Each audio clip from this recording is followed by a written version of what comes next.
So I got some more treats for the pit vipers, and he's gonna be hungry for sure. He always takes a few. This is of course the 100 pacer, the Chinese sharp-nosed viper. Just wait a second. Boom. There we go.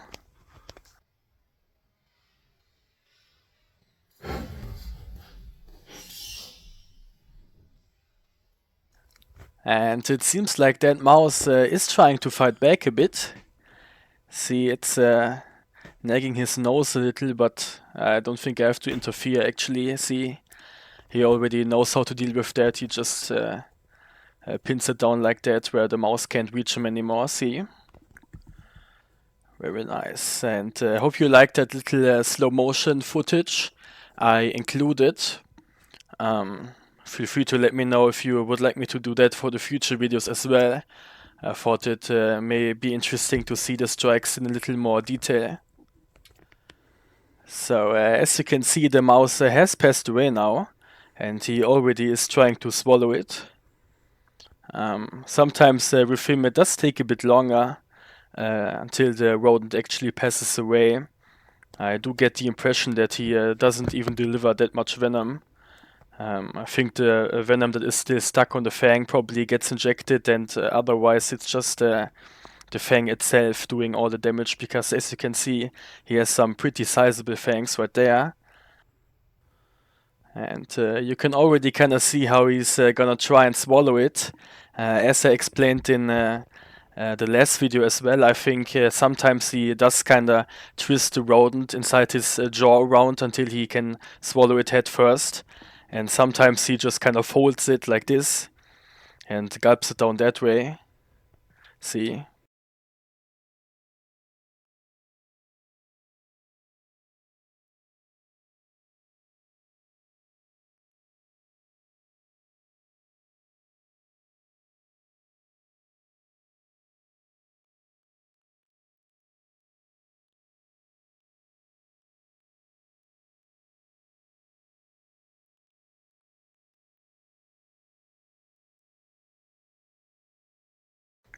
So, copperhead time, and he's gonna be real fast. Ooh, that's what I mean.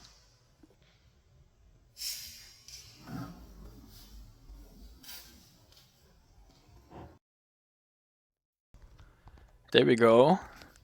And it seems like the venom has already taken effect right away.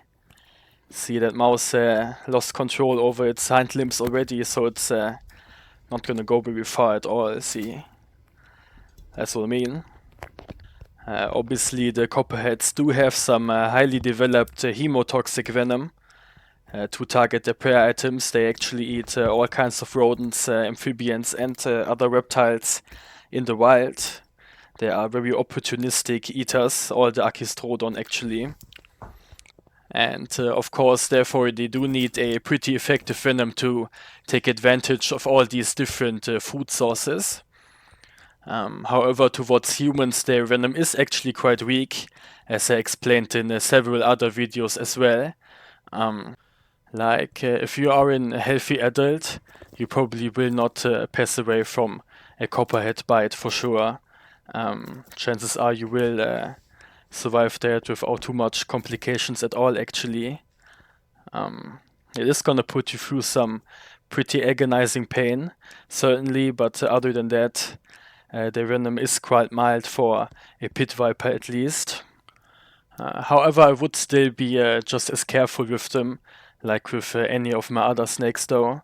Like there's still a chance of an anaphylactic shock, for example.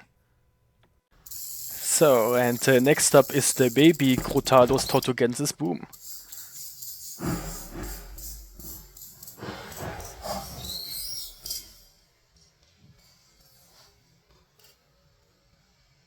Well, as you just saw there, he wasted no time at all. Very hungry little snake right there, I think. And he must have gotten that mouse right in the back. So let's see how long it actually takes for that venom to kick in. Again, this is the Crotalus tortugensis, which is a close relative of the Crotalus atrox, the western diamondback rattlesnake. Very beautiful little specimen right there. It's gonna be interesting to see how his coloration is going to develop over time when he gets older. And I think there also were a subspecies of the Crotalus atrox at some point, but again, with a lot of the pit vipers, it is sometimes difficult to always be up to date with all the taxonomy and the exact scientific names. But that rodent does seem to be envenomated for sure. See, the venom just took full effect right there. Very nice. And look, he already is trying to see if he can swallow it already. So maybe let's leave him alone now. So next up is one of my lancehead pit vipers. This is the Bothrops erythromelas. And as you can see, she has a weird thing going on with one of her eyes. I thought it was a stuck eye cap, but I tried to remove it and it seems to be something different. I just hope it goes away with the next chat maybe. Otherwise I will have to take some action, most likely, but she still is eating. Just wait a second. Boom, there we go.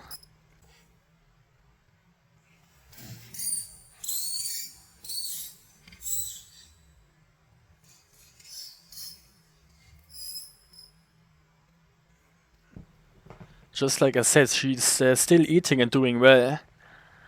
And she seemed to have dumped that mouse full with venom, see? It's just gonna be the last bit of twitching right there. Obviously the lancehead vipers, they are all very potent in venom. And responsible for a lot of human fatalities as well. Not this species in particular, but its close relatives. And next up we're gonna feed my cottonmouths. They are always so hungry. Boom.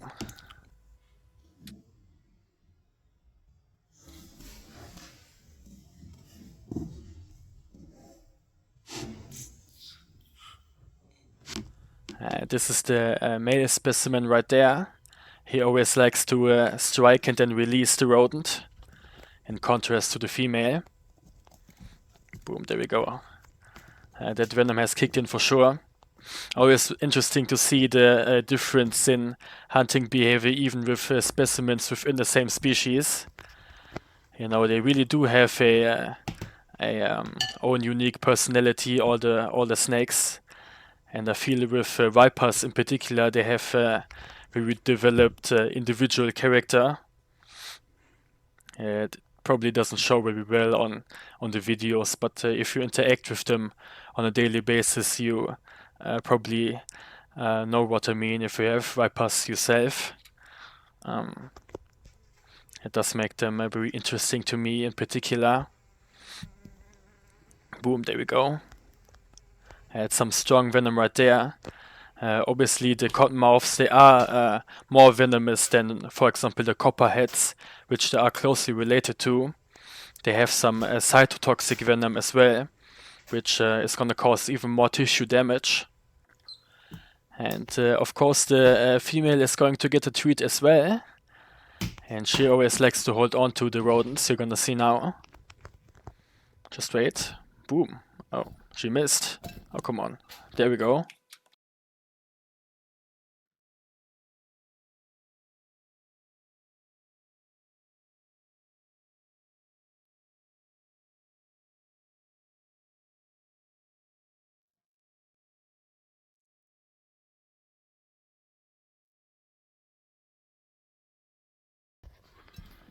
Seems like the last strike was delivered with a bit more precision, see? She got that mouse right in the head like she usually does.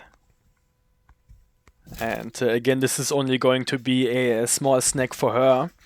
She usually eats several of these medium-sized mice every time she gets a meal.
So, and last but definitely not least, I'm gonna feed my bush viper, Atheris squamigera.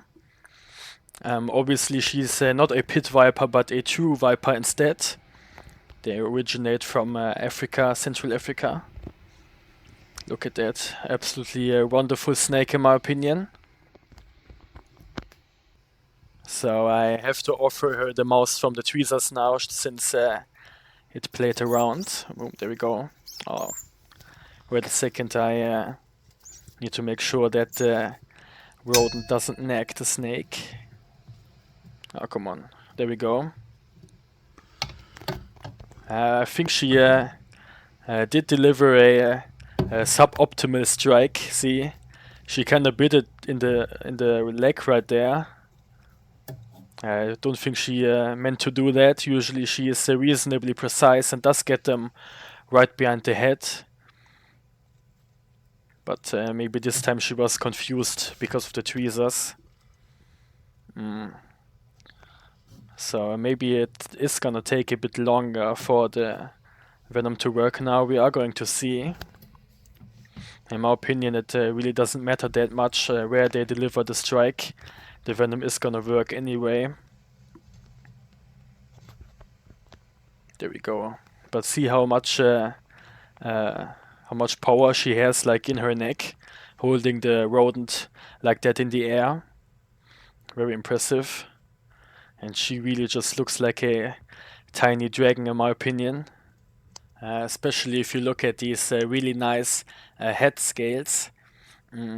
There is a close relative of the Atheris squamigera called Atheris hispida, which have even nicer head scales. So, I think she will start to swallow it now. She kind of just held it like that for a while.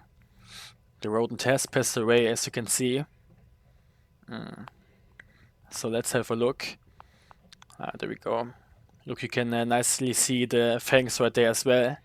They are comparably small, but of course long enough to deliver that particularly potent venom. There we go. So I am going to do a separate voiceover now, since this is sped up footage, of course. Sadly, my phone did run low on battery, and I didn't manage to capture the whole feeding process, sadly, which was kind of annoying, but I am going to try next time, capturing the Atheris squamigera, swallowing the mouse all the way. But again, this time you have to be satisfied with the little footage I got. You can nicely see how she is kind of using her fangs to drag that mouse deeper inside the jaw. See? Very nice.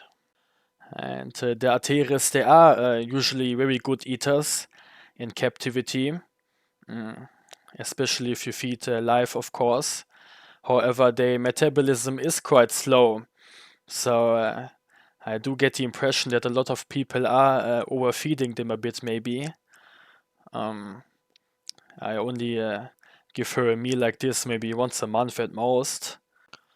So they really do not need to eat constantly at all. You would get them overweight rather quickly, which can lower their life expectancy. However, they do need to have access to water constantly, of course. They are living in tropical environments, and I do spray their cage every other day, and also leave a nice big water dish inside, which they usually don't drink from. Almost all the arboreal vipers, they never seem to drink from the water dishes, from what I can tell, but it's still good to have them aside, since they evaporate over time and give off humidity in the air, which is rather important for them to also shed properly. So, as you can tell, she is making some good progress now, but at that point I think my camera ran out of battery again. But I am going to film it the whole thing next time, hopefully.